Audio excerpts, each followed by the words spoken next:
Imagine standing at a crossroads. In one direction lies a life of unimaginable luxury and early retirement, a reward for years of relentless work. In the other, a dark, winding path of immense risk, where every penny you have earned could vanish in an instant. This was the choice Elon Musk faced in 2002. He had just walked away with a staggering $180 million from the sale of PayPal. He was rich beyond most people's wildest dreams. He could have bought an island. He could have sailed into the sunset. He could have never worked another day in his life. But that was never the plan. For Musk, money was merely a tool, the fuel required for a much grander, more audacious vision. He didn't see a finish line. He saw a starting block for a race against human extinction. Instead of securing his fortune, Musk did something that seemed utterly insane to the outside world. He took every last dollar of his hard-won treasure and poured it into two fledgling companies that existed more in his mind than in reality. One, SpaceX, aimed to make humanity a multiplanetary species by colonizing Mars. The other, Tesla, sought to accelerate the world's transition to sustainable energy by building electric cars people would actually desire. These were not safe bets. They were moonshots, gambles of such epic proportions that failure seemed not just possible, but probable. He was trading a life of guaranteed comfort for the very real possibility of ending up with nothing. Long before the rockets and electric cars, there was a quiet, intense boy growing up in Pretoria, South Africa.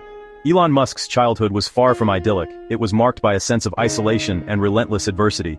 He was a bookish and socially awkward child, often lost in his own world of science fiction and encyclopedias. This made him a prime target for bullies at school, who subjected him to years of torment so severe that he was once hospitalized after being thrown down a flight of stairs. This difficult upbringing, however, forged a steely resolve within him. Retreating into books became his escape, a way to build a world in his mind that was far more interesting and logical than the one outside.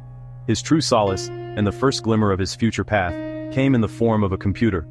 At the age of 10, he got his hands on a Commodore VIC-20, a primitive home computer by today's standards.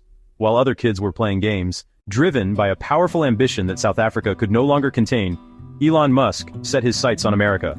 He saw it as the land of opportunity, the place where bold ideas and relentless hard work could create empires. At 17, he moved to Canada, a stepping stone on his journey, where he attended Queen's University before transferring to the University of Pennsylvania in the United States. He arrived with little more than a backpack full of books and a head full of dreams. He was not born into privilege in this new land. He worked his way through college, earning degrees in both physics and economics, absorbing knowledge that would become the foundation for his future ventures in engineering and business. In 1995, Musk, along with his brother Kimball, dove headfirst into the dot-com boom. With just a few $1,000s, they founded their first company, Zip2. It was a simple, yet brilliant idea for its time, an online city guide, essentially a primitive version of Google Maps and Yelp that provided businesses with an internet presence. The early days were a grueling test of endurance. The brothers lived in their tiny office, showering at the local YMCA and surviving on cheap food. With $180 million in the bank, Elon Musk stood at the pinnacle of Silicon Valley success before he even turned 31. He had achieved what so many dream of. He could have retired, become a venture capitalist, or just enjoyed his immense wealth. But Musk is just not wired for a life of leisure. He saw his fortune not as some trophy, but as ammunition for a much bigger battle. He was seriously concerned about two main things: our over-reliance on fossil fuels, which he saw as a highway to environmental disaster. The long-term risk of keeping our species confined to just one planet, making us vulnerable to extinction-level events. So, instead of diversifying his investments or playing it safe, he made a decision that was, by normal financial standards, reckless. The year 2008 was, without a doubt, Elon Musk's darkest hour. The optimism of those early days had completely evaporated, replaced by the harsh reality of burning through cash at an alarming rate. Both of his big bets were teetering on the edge of collapse at the same time. At SpaceX, the first 3 launches of the Falcon 1 rocket had all ended in pretty spectacular failure. Each explosion was not just a technical setback, but a huge financial blow. It pushed the company closer and closer to insolvency. He only had enough money for one more launch attempt. If the 4th flight failed, SpaceX would be finished.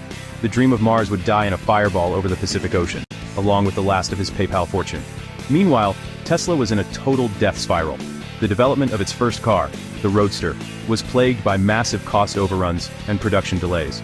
The company was bleeding money, and the global financial crisis made it basically impossible to secure more investment. Musk was personally funding the company week by week, but his own funds were almost gone. He described the period as staring into the abyss. He was on the verge of losing everything. Both companies his entire fortune and his reputation as a visionary. Failure wasn't some distant possibility. It was right there, pounding on the door. Then, at the very last possible moment, everything changed. On September 28, 2008, with the company's future riding on it, SpaceX's fourth Falcon 1 launch was a flawless success. The rocket reached orbit, proving that Musk's approach to building cheaper, more reliable rockets could actually work. That single success was the lifeline he desperately needed. Just a few months later, it led SpaceX to land a monumental $1.6 billion contract from NASA to resupply the International Space Station. Suddenly, SpaceX wasn't just a rich guy's hobby, it was a critical partner in America's space program. The company was saved from the brink. That tiny sliver of success gave Musk the credibility and the last bit of capital to save Tesla. On Christmas Eve of 2008, with only hours to spare before bankruptcy, he scraped together the last of his money and convinced investors to join a final, desperate funding round. Tesla survived. From that near-death moment, the company went on to revolutionize the automotive industry, eventually becoming the most valuable car company in the world. Musk's journey is honestly the ultimate testament to the power of unwavering conviction. Thanks for watching. If you enjoyed this video, please subscribe, like, and comment for new updates.